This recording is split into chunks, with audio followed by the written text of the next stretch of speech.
Judges chapter 15. Sometime later, during the wheat harvest, Samson took a young goat as a gift and went to visit his bride. He said to her father, "I want to have sex with my bride in her bedroom." But her father would not let him enter. Her father said, "I really thought you absolutely despised her, so I gave her to your best man. Her younger sister is more attractive than she is. Take her instead." Samson said to them, "This time I am justified in doing the Philistines harm." Samson went and captured 300 jackals and got some torches. He tied the jackals in pairs by their tails, and then tied a torch on each pair. He lit the torches and set the jackals loose in the Philistines' standing grain. He burned up the grain heaps and the standing grain, as well as the vineyards and olive groves. The Philistines asked, "Who did this?" They were told, "Samson, the Timnite's son-in-law," because the Timnite took Samson's bride and gave her to his best friend. So the Philistines went up and burned her and her father. Samson said to them, "Because you did this, I'll get revenge against you because I quit fighting." He struck them down and defeated them. Then he went down and lived for a time in the cave in the cliff of Etam. The Philistines went up and invaded Judah. They arrayed themselves for battle in Lehi. The men of Judah said, "Why are you attacking us?" The Philistines said, "We have come up to take Samson prisoner so we can do to him what he has done to us." 3,000 men of Judah went down to the cave in the cliff of Etam and said to Samson, "Do you not know that the Philistines rule over us? Why have you done this to us?" He said to them, "I have only done to them what they have done to me." They say to him, "We have come down to take you prisoner so we can hand you over to the Philistines." Samson said to them, "Promise me you will not kill me." They say to him, "We promise we will only take you prisoner and hand you over to them. We promise not to kill you." They tied him up with 2 brand new ropes and led him up from the cliff. When he arrived in Lehi, the Philistines shouted as they approached him, but the Lord's Spirit empowered him. The ropes around his arms were like flax dissolving in fire, and they melted away from his hands. He happened to see a solid jawbone of a donkey. He grabbed it and struck down 1,000 men. Samson then said, "With the jawbone of a donkey, I have left them in heaps. With the jawbone of a donkey, I have struck down 1,000 men." When he finished speaking, he threw the jawbone down and named that place Ramath Lehi.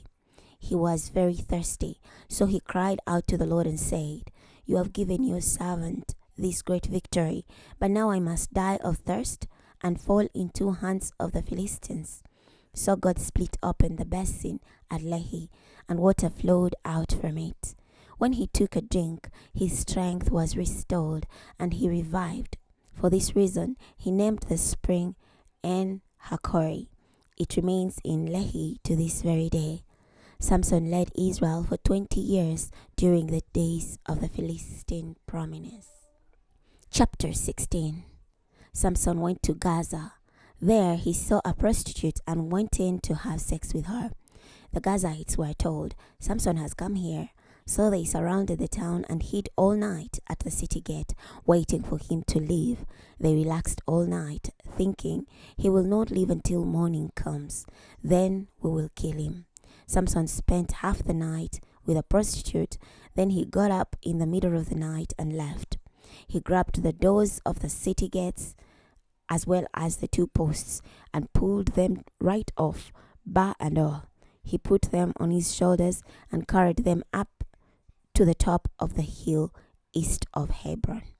After this, Samson fell in love with a woman named Delilah, who lived in the Sorek Valley.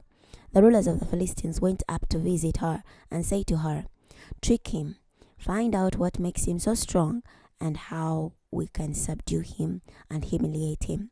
Each one of us will give you 1,100 silver pieces." So Delilah said to Samson, "Tell me what makes you so strong and how you can be subdued and humiliated." Samson said to her, "If they tie me up with 7 fresh bowstrings that have not been dried, I will become weak and be just like any other man." So the rulers of the Philistines brought her 7 fresh bowstrings, which had not been dried, and they tied him up with them. They hid in the bedroom, and then she said to him, "The Philistines are here, Samson."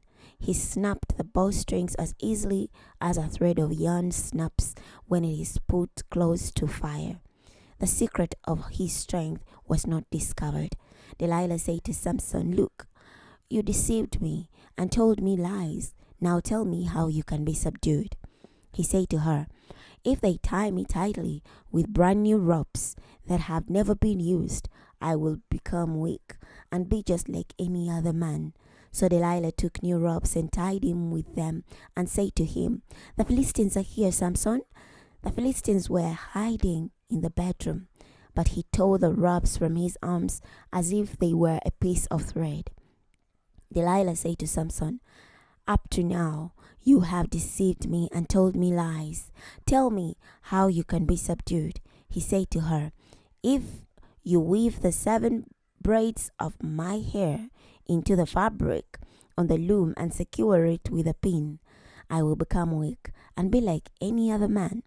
So she made him go to sleep, wove the 7 braids of his hair into the fabric on the loom, fastened it with a pin, and said to him, "The Philistines are here, Samson." He woke up and tore away the pin of the loom and the fabric. She said to him, "How can you say I love you when you will not share your secret with me? 3 times you have deceived me and have not told me what makes you so strong."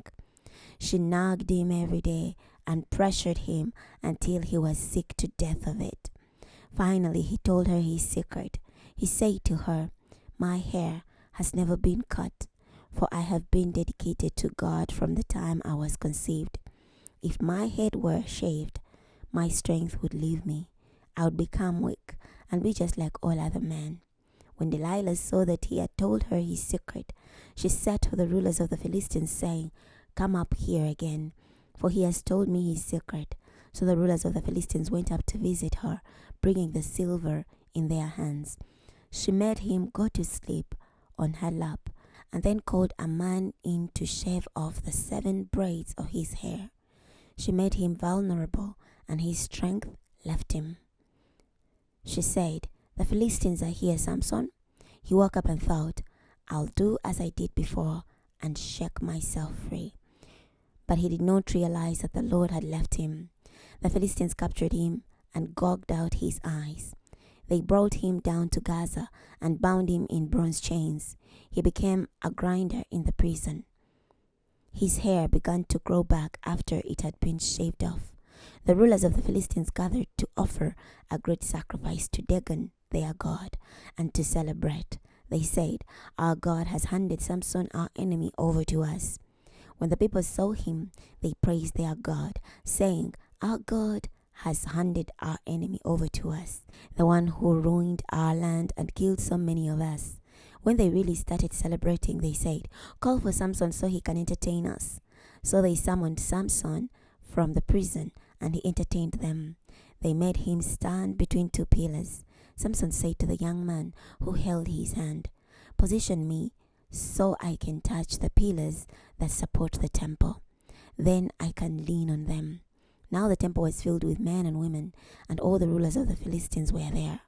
There were 3,000 men and women on the roof watching Samson entertain. Samson called to the Lord, "Oh, Master, Lord, remember me. Strengthen me just one more time, oh God, so I can get swift revenge against the Philistines for my 2 eyes." Samson took hold of the 2 middle pillars that supported the temple, and he leaned against them with his right hand on one and his left hand on the other. Samson said, "Let me die with the Philistines." He pushed hard, and the temple collapsed on the rulers and all the people in it. He killed many more people in his death than he had killed during his life. His brothers and all his family went down and brought him back. They buried him between Zorah and Ashtaol in the tomb of Manoah, his father. He had led Israel for 20 years. We're stopping here today. Next time we're going to be starting from Judges chapter 17. I'll see you then.